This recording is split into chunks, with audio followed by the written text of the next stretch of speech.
bibliothécaire. Si vous voulez un peu de surnaturel, vous êtes sur la bonne vidéo. Surtout, n'oubliez pas de vous abonner, cliquez sur la cloche et laissez un petit like sur la vidéo. Ça fait toujours plaisir. Et maintenant, ouvrez bien vos oreilles. Bonjour à tous chers amis bibliothécaires. J'espère que vous allez bien, que vous avez passé une bonne semaine et un bon week-end. Installez-vous confortablement si vous voulez venir avec moi sur l'île Belle. Et prenez pour vous réchauffer, ou si vous avez déjà bien chaud autour du feu ou avec le chauffage, vous pouvez prendre une boisson froide aussi, c'est vous qui voyez. Prendre quelques gourmandises et vous installer tranquillement dans un endroit bien confortable. Et laissez-moi vous emmener au Canada dans cette vidéo. Alors pourquoi je vous parle de l'île de Belle? Tout simplement puisque un phénomène étrange s'y est passé, que l'on a surnommé le bang de l'île de Belle. Sachez tout d'abord, pour vous placer un peu le contexte, que l'île de Belle est une île qui se situe au large de la péninsule d'Avalon, à Terre-Neuve-et-Labrador, au Canada. Et elle se trouve plus précisément dans la baie de la Conception. Elle mesure environ 9,7 km de longueur et 3,5 km de largeur. Et sa superficie est de 34 km². La date qui a permis de rendre connue cette île, c'est 1978. Car c'est en 1978 que l'île de Belle va être l'objet d'une explosion appelée Bang, qui va alimenter 3 décennies de spéculation et de théories du complot. Tout d'abord, je vais vous faire une petite présentation de l'île, comme ça vous savez un petit peu où l'on est. Sachez que l'île abrite 3 communautés. La plus importante, c'est la ville qui est constituée en société de Wabana. Le gouvernement provincial exploite un service quotidien de traversier entre l'île et la ville du Portugal, Cove St. Phillips, en utilisant bien sûr des navires. Ces navires sont de la société MV Flanders ou MV Légionnaire. Ceux-ci sont principalement utilisés par des naveteurs qui travaillent dans la région métropolitaine de Saint-Jean. En ce qui concerne les premiers habitants de l'île de Belle, ceux-ci vont s'installer au XVIIIe siècle et vont vivre principalement de culture et de pêche. L'île va avoir une économie de subsistance pendant une grande partie du XIXe siècle. Le premier colon qui va être enregistré vivant sur l'île, c'est Grégory Normore, en 1740. Au fil du temps, l'économie va se développer considérablement au cours des années 1890, lorsque va commencer l'extraction du minerai de fer. Tout cela se fera près de la communauté de Wabana. Wabana va alors devenir la plus grande communauté de l'île, et la mine, bien sûr, l'un des plus grands producteurs de minerai de fer du nord-est de l'Amérique du Nord. Les travaux de la mine vont s'étendre sous le fond marin de la baie de la Conception, et l'on va créer l'une des mines de fer sous-marines les plus importantes du monde. Au début des années 1960, c'est les industries de l'acier et du charbon de l'île de Cap-Breton qui vont commencer à faiblir face à une concurrence étrangère. En 1966, l'acierie de Sydney et les mines de charbon voisines vont fermer. Dans le même temps, malheureusement, ce qui faisait quelque part bénéfice à la communauté de Wabana, c'est-à-dire le minerai de fer, eh bien l'extraction va devoir s'arrêter. De ce fait, toute l'économie qui était basée sur les ressources de l'île de Belle va être durement touchée par toutes ces fermetures. Et ça va donc entraîner une importante migration des résidents. Certains vont décider de déménager dans le centre métropolitain qui était en pleine croissance et qui est voisin de Saint-Jean-de-Terre-Neuve. Au cours des dernières décennies, c'est le mouvement inverse qui va se produire, puisque les logements vont être construits sur l'île Belle pour accueillir des résidents qui souhaitent se rendre en ferry, qui leur prend environ 20 minutes dans chaque sens, donc 40 minutes au total, à Portugal Cove, et ainsi aller travailler en ville. Au niveau des eaux qui entourent l'île Belle, et donc la baie de la Conception, elle va connaître aussi une augmentation de l'activité de navigation de plaisance. Tout simplement puisque les communautés de banlieue vont se développer autour de donc la baie de Conception, donc Conception Bay en anglais. En septembre 2015, il y aura quelques inquiétudes qui vont être exprimées en ce qui concerne un effondrement possible des tunnels qui avaient été à l'époque donc creusés pour l'exploitation du minerai de fer. Un mineur à la retraite du nom de Peter Young va déclarer dans une émission du nom de On the Go à CBC Radio que les tunnels de ces mines abandonnées, qui font jusqu'à 2 km, eh bien, présenteraient un potentiel danger de catastrophe, et cela à grande échelle. Il estime qu'un effondrement pourrait déclencher un tremblement de terre local qui provoquerait un effet secondaire au niveau de l'eau dans la baie de Conception autour de la chute de la mine. Du coup, cela pourrait entraîner un tsunami en plus d'un tremblement de terre. Je vous rassure, je vous ai fait qu'un petit résumé de l'histoire de l'île de Belle, mais juste pour que vous voyez un petit peu comment elle a évolué et comment elle vivait. Maintenant, nous pouvons nous intéresser plus particulièrement au bang en lui-même. Ce bang, c'est le 2 avril 1978 qu'il a lieu, lorsqu'on va entendre une forte explosion qui va endommager certaines maisons et même le câblage électrique des environs. On va alors trouver 2 trous en forme de coupe d'environ 2 pieds de profondeur et 3 pieds de large. On va donc en déduire que l'impact majeur de l'explosion se trouve au niveau de ces 2 trous.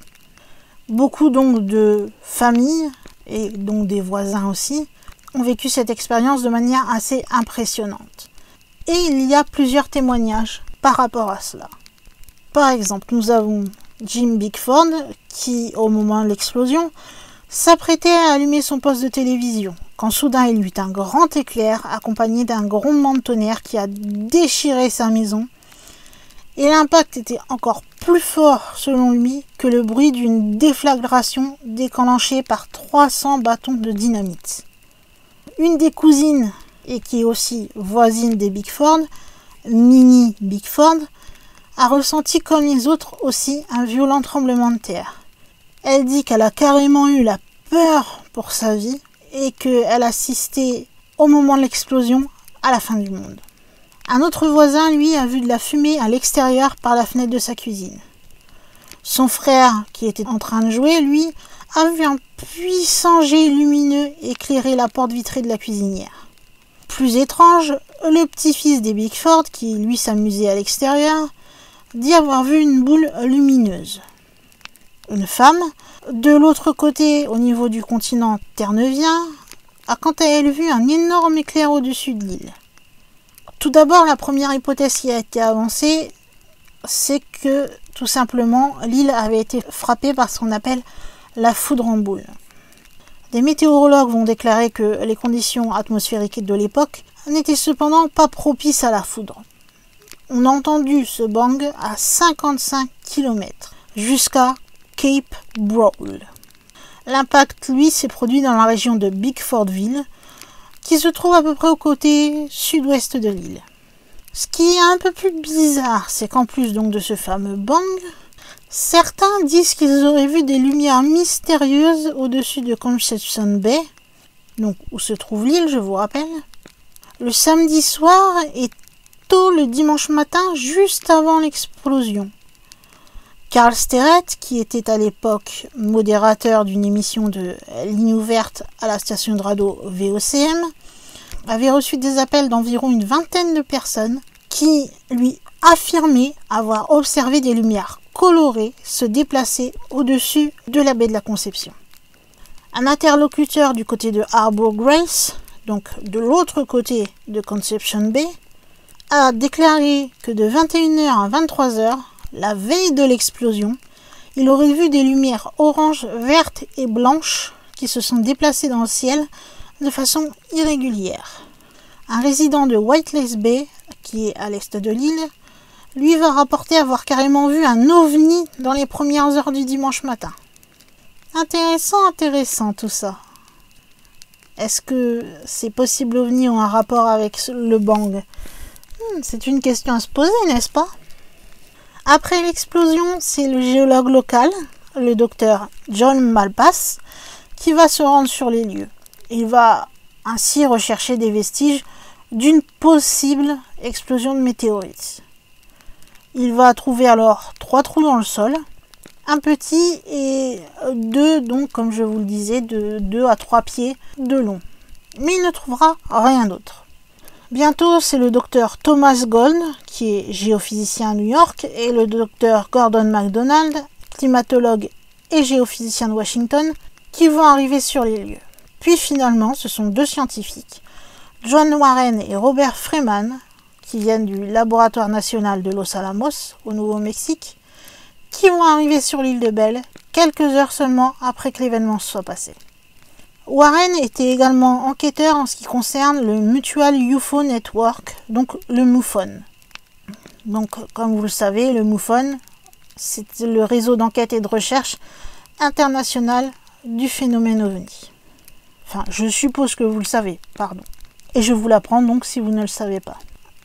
Déjà, le fait que ces 2 personnages soient là, ça a fait poser beaucoup de questions aux habitants de l'île de Belle. Et les spéculations et les théories du complot vont commencer à naître. Pourquoi ces 2 hommes sont-ils arrivés sur l'île? Pourquoi sont-ils arrivés si vite aussi? Ils vous répondent tout simplement parce que les instruments de mesure ont détecté l'explosion, et pas seulement chez eux, donc à Los Alamos, mais aussi à Ottawa. Des scanners de l'armée canadienne ont aussi enregistré la déflagration. Et le bureau du Premier ministre avait même été alerté de cette explosion. Donc au final, la présence des 2 scientifiques est facilement explicable. Mais il faut aussi connaître le contexte au moment de l'événement. À cette époque, la côte est du Canada jusqu'à la Caroline du Sud était frappée par ce qu'on appelait des mystery booms, donc des explosions mystérieuses. Il y en aurait eu environ 600. Et les 2 scientifiques voulaient tout simplement vérifier si les événements de l'île de Belle pouvaient avoir un rapport quelconque avec ces mystery booms. Or, on a su plus tard qu'au moins 400 de ces fameux booms mystérieux avaient une origine bien connue, et bien matérielle aussi, puisque c'était tout simplement le passage du Concorde.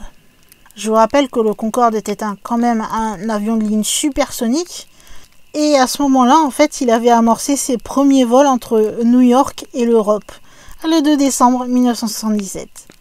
Soit quelques jours avant que la première explosion Mystery Boom n'ait été signalée par des témoins sur la côte est américaine. Le bruit des soi-disant explosions venait tout simplement de l'appareil lorsqu'il franchissait le mur du son, ce qu'on appelle plus communément le bang supersonique. Cependant, les scientifiques de Los Alamos avaient apparemment une autre bonne raison de se rendre à l'île Belle. Depuis au moins 1 an, les 2 hommes étudiaient ce qu'ils appellent les superbolts, donc en français les super éclairs. Et tout ça, ils le faisaient à l'aide des satellites. Donc le laboratoire les avait envoyés pour enquêter sur le fameux phénomène. Les super éclairs, donc, ce sont des éclairs qui sont beaucoup plus puissants que les éclairs habituels. Seulement environ 5 éclairs sur 10 millions seraient des fameux superbolts. C'est d'ailleurs la conclusion à laquelle sont venus les enquêteurs qui étaient sur place, dont Roger Tinkham, qui travaillait à la Gendarmerie royale du Canada. L'explosion de l'île de Belle aurait été donc causée par une superbolt. La destruction des appareils électriques était due donc au très haut voltage de cet éclair, et celui-ci aurait par là même causé des dommages aux toitures et détruit le poulailler des Bickford. Oui, car toutes les poules, enfin poulets comme vous voulez, coqs, etc., qui étaient dans le poulailler des Bickford, sont morts ce jour-là. Cependant, il faut dire que la plupart des habitants de l'île de Belle n'ont jamais vraiment cru à cette hypothèse de la foudre. Car le duo de Los Alamos, tel que le rapporte le docteur John Malpass, va commencer à se comporter étrangement et il va demander aux gens s'ils ont été autorisés pour la sécurité, commentant qu'ils s'attendaient à ce que cela se produise. Comment cela, ils s'attendaient à ce que cela se produise? Il l'avait même recherché, ça ne s'était pas produit la semaine dernière. Chose bizarre. Ils disent avoir détecté l'événement à l'aide de satellites militaires qui seraient conçus donc pour détecter les essais d'armes nucléaires. Et ils ont également été cités comme disant qu'ils étaient surpris qu'il y ait eu si peu de dégâts. Pourquoi s'attendait-il à plus de dégâts? S'attendait-il à ce que l'île de Belle soit totalement rasée? Savait-il vraiment ce qui est arrivé ce jour-là? S'ils ont vraiment dit cette phrase, c'est vraiment très bizarre. Donc on peut se demander, au vu de l'action des deux enquêteurs donc de Los Alamos, eh bien si leur conclusion est vraiment très fiable. Et on peut donc aussi se demander qu'est-ce que c'est alors si c'est pas une Superbolt. Eh bien un documentaire diffusé sur History Channel sur les armes à impulsion électromagnétique va enquêter sur la spéculation selon laquelle l'incident de 1978 pourrait avoir été tout simplement le résultat d'expériences top secrètes. On a supposé que les gouvernements soviétiques et américains étaient la cause de, entre guillemets, l'attaque de l'île de Belle, et que cela impliquait des faisceaux de hautes énergies concentrés sur l'ionosphère. Ils auraient été attirés par le fer donc, qui resterait donc dans les fameuses mines, qui sont abandonnées au moment de l'accident, entre guillemets. Dans le podcast Skeptold, The Bell Island Boom, le présentateur Brian Dunning va rejeter totalement cette théorie, déclarant que, bien que le fer soit magnétique et qu'il puisse aussi être magnétisé, le minerai de fer naturel a ses molécules mélangées dans toutes les directions et donc il a rarement un champ magnétique important. Certainement en tout cas pas assez fort pour détourner ou pour attirer un faisceau de particules. Bien que certains aient pu souligner que le minerai de fer collitique naturel de l'île de Belt est magnétique en raison de sa teneur en hématite, un tel minerai ne génère pas de champ magnétique. Donc pour les raisons que vient d'évoquer le fameux présentateur Brian Dunning. Qu'est-ce que nous pouvons ajouter? Eh bien qu'apparemment l'explosion de l'île de Belle n'a pas été causée par une expérience militaire.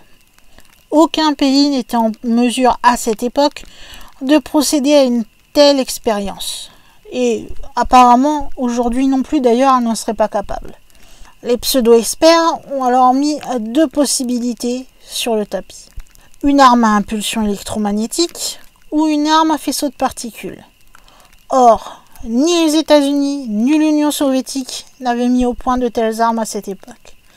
Et ce n'est qu'à l'été 2018 que les États-Unis ont dit vouloir tester leurs premières armes laser montées sur des chasseurs F-15.